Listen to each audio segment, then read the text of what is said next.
Halo rekan Sarah, Anda menyaksikan Kata Arah Talk Show yang akan menyajikan informasi netral dan menginspirasi. Hari ini kita akan membahas tentang pariwisata di Indonesia, khususnya perhotelan. Tapi saya tidak sendiri, saat ini saya sudah bersama dengan Ibu Yulia Maria. Selamat malam Ibu, apa kabar? Selamat malam Mbak Sarah. Oke, Ibu Yulia Maria ini adalah Ketua Himpunan Humas Hotel Indonesia, sekaligus sebagai Director of Marketing and Communication dari Art Hotel Group. Oke, Ibu, senang sekali hari ini kita bisa berjumpa dan ngobrolin soal perhotelan di Indonesia. Seperti yang kita tahu ya Bu, ya kan kemarin kita setelah menghadapi COVID, kemudian banyak sekali hotel-hotel yang berjuang pada saat itu. Tapi sebelum ke sana Bu, saya ingin tahu dulu, ini kan ada yang namanya Himpunan Humas Hotel Indonesia. Bisa dijelaskan Bu, itu seperti apa? Himpunan Humas Hotel ini beranjak dari keresahan para PR hotel pada saat tahun 90-an, tepatnya tahun 95, di mana PR hotel itu dianggap lebih banyak berkonotasi negatif sebagai escort girl. Oleh karena itu, PR hotel yang pada saat itu memang tahun 90-an udah mulai marak perhotelan di Indonesia, terutama di Jakarta, berkumpul ingin membuat sebuah organisasi di mana mempunyai misi kepada masyarakat bahwa PR hotel itu bukan escort girl gitu loh. Oke. Jadi akhirnya terbentuklah pada tanggal 27 November 1995 sebuah organisasi yang dibidani oleh PR hotel di Jakarta dan juga oleh PHRI, jadi Perhimpunan Hotel and Restoran Indonesia. Jadi mereka membentuk sebuah organisasi, tujuannya yaitu tempat perkumpulan para PR, memberikan pengetahuan para PR dan meningkatkan skill gitulah, dan juga menyuarakan berita baik, istilahnya bahwa peranan PR itu adalah tonggak dari sebuah hotel itu sendiri untuk mempromosikan hotel dengan cara yang positif seperti itu. Jadi sudah 28 tahun, ya, hampir 29 tahun. Ya, baru aja kita rayakan di November kemarin, 27 November ke 28 tahun. Oke, luar biasa. Artinya di usia 28 tahun itu sudah termasuk usia dewasa. Iya, banyak sekali yang sudah dilakukan himpunan Humas Hotel Indonesia ini. Kira-kira kegiatannya apa aja sih? Yang paling utama adalah kegiatan workshop secara internal. Bagaimana para anggota ini merasakan bahwa organisasi ini sebagai wadah mereka untuk meningkatkan skill atau keterampilan mereka dalam bekerja sehari-hari, untuk membantu pekerjaan mereka sehari-hari. Terus memberikan informasi tren apa yang terjadi pada saat ini, dan bahkan ibaratnya hotel tuh satu hotel dengan hotel lain berkompetisi kan, tapi akhirnya kita menjadikan sebuah komunitas ini ya bersama-sama gitu loh, untuk sharing informasi tentang kegiatan hotelnya. Tujuannya bukan untuk saling berkompetisi gitu loh, untuk kita mengetahui akhirnya untuk pariwisata Indonesia juga. Jadi bisa saling berkolaborasi antara satu hotel dengan hotel lainnya. Iya, benar gitu. Oke, berarti untuk sekarang ini keanggotaan sudah seluruh Indonesia, Bu? Sejak Himpunan Humas Hotel ini menjadi organisasi yang memiliki badan hukum pada bulan Maret 2023, sekarang akhirnya cabang-cabang di daerah kita menjadikan satu di bawah Himpunan Humas Hotel Indonesia. Saat ini ada di Jogja, ada di Surabaya, menyusul di daerah-daerah yang lain. Oke, kalau misalkan ada yang belum tahu nih, tapi nggak mungkin ya kalau nggak tahu ya, karena kan sudah 28 tahun berdiri. Tapi kalau misalkan ada hotel-hotel yang baru berdiri nih, kemudian ingin gabung dengan Himpunan Humas ini, caranya seperti apa? Sangat mudah sekali. Kita punya website himpunanhumashotel.com, terus kita punya Instagram himpunanhumashotel.com. Jadi semua sosial media, digital aset atau digital media semua ada yang bisa dijangkau oleh siapapun untuk mengetahui tentang Himpunan Humas Hotel. Ya, nanti kita akan letakkan di bawah sini rekan Sarah website yang bisa Anda akses kalau Anda ingin menjadi bagian dari Himpunan Humas Hotel Indonesia. Ya rekan Sarah, itulah tadi sedikit informasi ya tentang Himpunan Humas Hotel Indonesia. Selanjutnya kita akan bahas tentang perhotelan nih Bu di Indonesia seperti apa. Kalau kondisi sekarang ini posisinya seperti apa sih Bu? Perhotelan di Indonesia itu mulai marak ya sejak tahun 90-an lah, di mana awalnya hotel ini hanya sebagai kebutuhan sekunder, tapi semakin ke sini menjadi kebutuhan premier atau gaya hidup masyarakat, karena hotel ini menjadi tempat untuk bertemu dalam melakukan bisnis, bahkan untuk melakukan pembicaraan bisnis pun dilakukan di hotel yang memang mengutamakan privasi dan juga kenyamanan gitu loh. Jadi setiap perjalanan atau setiap pertemuan kebutuhan bisnis akhirnya selalu melibatkan hotel. Jadi sejak tahun 2000-an lah di mana pemerintah juga mulai membangkitkan angka kunjungan wisata ke Indonesia, dan juga secara domestik masyarakat Indonesia pergerakannya tuh udah antar pulau udah semakin menggeliat karena kebutuhan bisnis juga, dan akhirnya menjadi kebutuhan leisure juga, membuat hotel tuh marak sekali sejak tahun 2000-an gitu loh. Dari yang hotel budget sampai hotel bintang 5 hadir di Indonesia, dan karena populasi Indonesia sangat besar kan di Asia Tenggara. Jadi bagi operator atau manajemen perhotelan di baik lokal maupun internasional melihat Indonesia sangat seksi, memiliki populasi yang bisa membuat bisnis hotel berjalan dengan baik, dan juga karena kondisi pulau Indonesia sangat bagus wisatanya, maksudnya dari destinasinya, the beauty of landscape-nya gitu kan, yang membuat menjadi daya tarik untuk para wisatawan mancanegara datang ke Indonesia. Seperti itu, jadi membuat hotel selalu hadir dimanapun di kota itu berada. Jadi bukan hanya sekedar untuk pariwisata, tapi sekarang ini sudah bergeser menjadi pulang bisnis. Pulang bisnis seperti itu. Oke. Seperti yang kita tahu bahwasanya memang dari dulu nih hotel ini kan ujung tombak pariwisata gitu. Yeah. Tapi kemudian di tahun 2019-2020 kita sama-sama tahu bahwa ada kejadian COVID-19. Nah itu gempar informasinya sempat membuat terguncang nih perhotelan di Indonesia. Itu seperti apa, bisa diceritakan? Bukan terguncang lagi, itu seperti memang benar-benar di mana kegiatan manusia untuk bertatap muka atau berkumpul aja dilarang.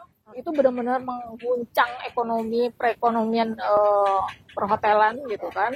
Bahkan pemerintah sendiri merasakan bahwa yang menjadi salah satu penyumbang devisa itu langsung kolaps gitu loh, devisa negara langsung kolaps, dan kita tidak bisa melakukan apapun gitu loh. Kalau sebelumnya terjadinya fluktuasi ekonomi antara misalnya ekonomi lagi terjadi krisis gitu kan, itu karena itu bisa dilakukan dengan strategi ekonomi. Tapi ini sesuatu yang alam gitu kan, bencana alam yang kita tidak bisa melakukan apapun, hanya bisa stay gitu kan, hanya bisa berdiam di rumah.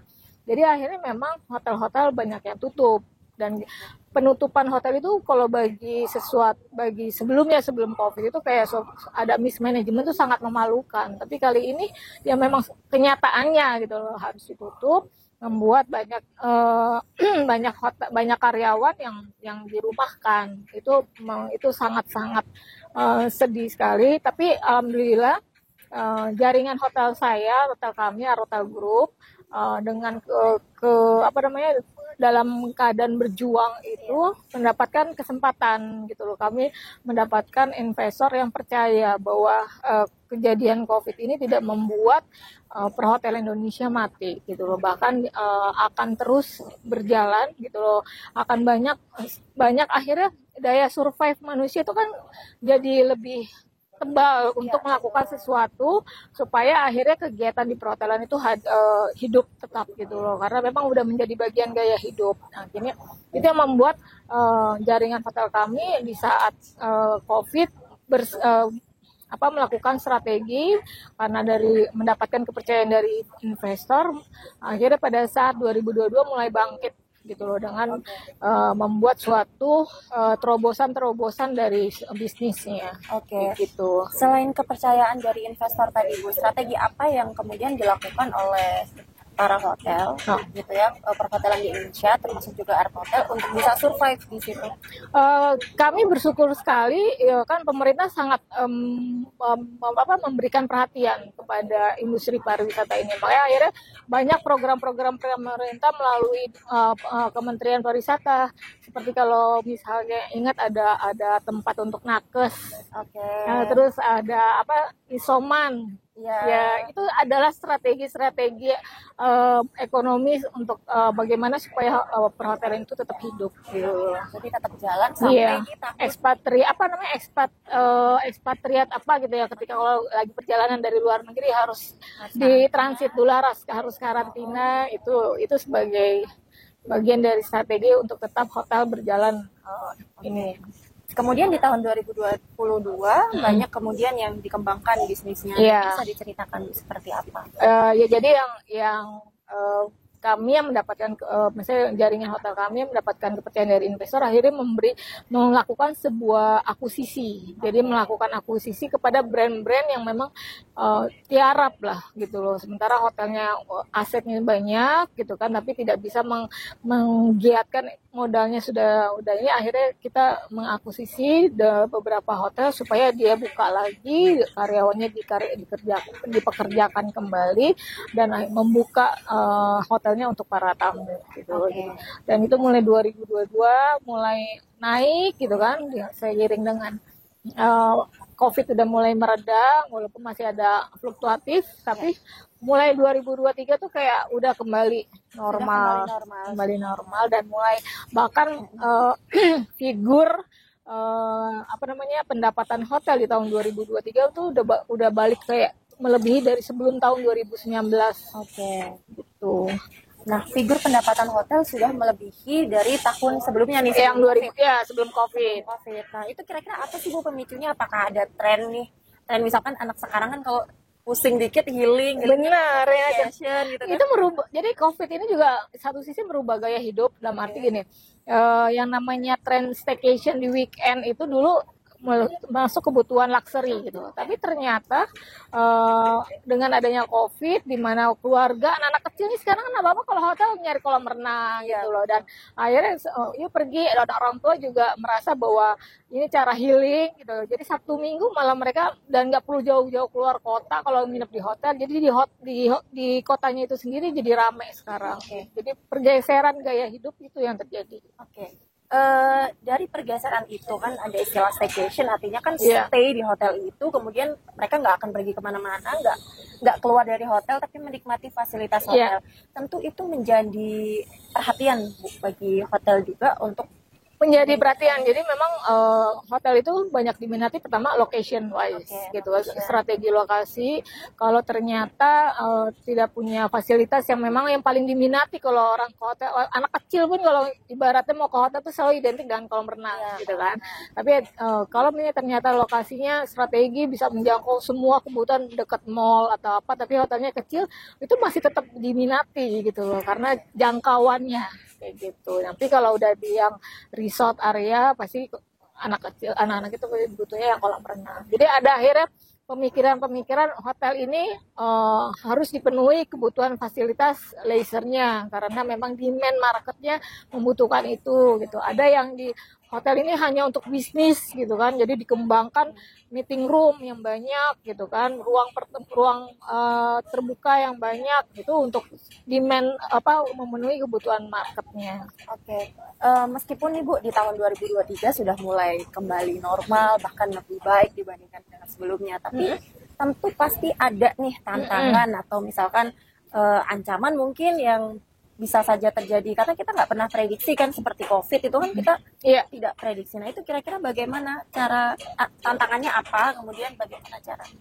Kami terutama di manajemen saya ya, bahwa tantangan yang paling berat COVID. Udah itu, jadi kami merasa bahwa tantangan berikutnya itu kayak nggak ada yang lebih yang dahsyat gitu. Jadi pada saat awal 2023 kan banyak diinformasikan akan terjadi krisis ekonomi. Wah, semua industri itu ketar-ketir. Tapi kami merasa bahwa kami sebagai pelaku pariwisata dan pelaku perhotelan nyantai aja. Yang paling berat tuh kemarin gitu loh. Jadi bagi kami itu yang paling terberat, dimana itu udah nggak bisa. Sementara bagaimana mengatasi krisis ekonomi itu ya itu tinggal kembali ke zaman sebelum kita COVID untuk menyiasati kompetisi, menikmati menjalankan ekonomi aja sebagaimana strategi-strategi ya kayak gitu sih. Itu tantangannya. Kalau ke depan potensinya akan seperti apa?